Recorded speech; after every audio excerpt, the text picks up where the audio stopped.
Halo sahabat Pena Katolik, sesaat lagi kita akan membahas artikel yang berjudul Apa Rencana Allah untuk Manusia?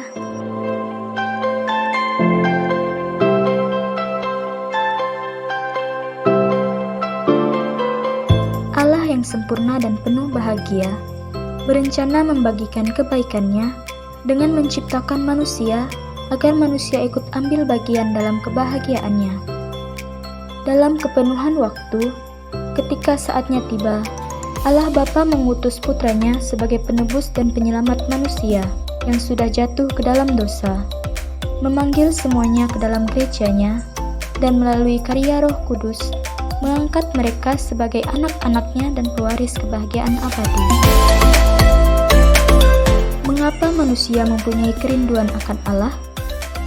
Allah dalam menciptakan manusia menurut citranya, telah mengukirkan dalam hati manusia kerinduan untuk melihat Dia.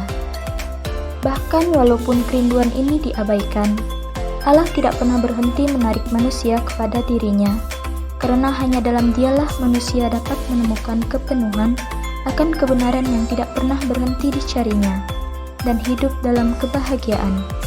Karena itu, menurut kodrat dan panggilannya, manusia adalah makhluk religius yang mampu masuk ke dalam persekutuan dengan Allah. Hubungan akrab dan mesra dengan Allah mengaruniakan martabat kepada manusia.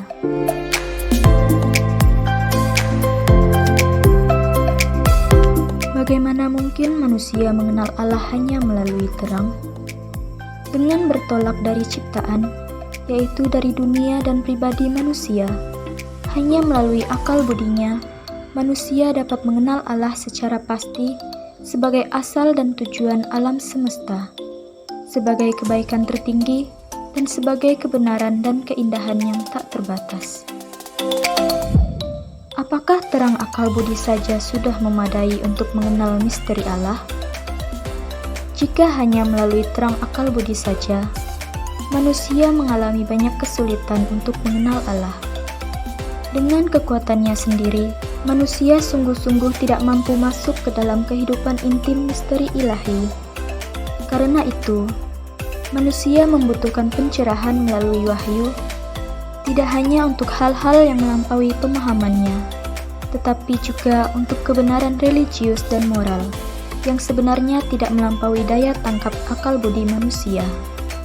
Bahkan dalam kondisi saat ini, kebenaran-kebenaran tadi dapat dipahami dengan mudah oleh semua manusia secara pasti dan tanpa kesalahan.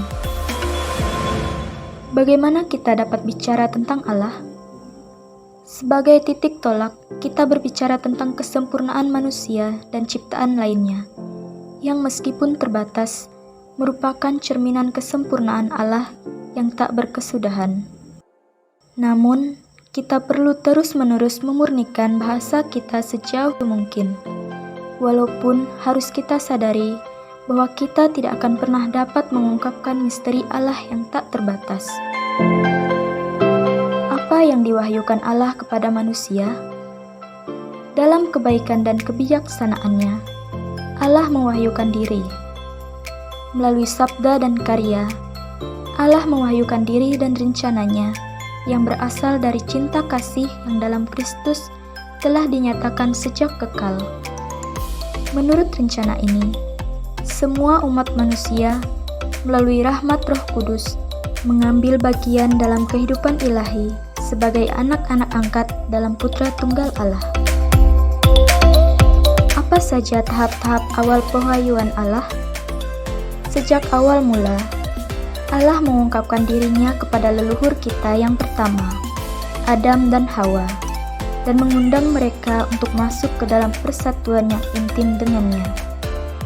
Sesudah kejatuhan mereka ke dalam dosa, Allah tidak menghentikan pewahyuannya kepada mereka, tetapi menjanjikan penebusan bagi semua keturunan mereka. Sesudah bencana air bah, Allah membuat perjanjian dengan Nabi Nuh, perjanjian antara Allah sendiri dengan semua makhluk hidup.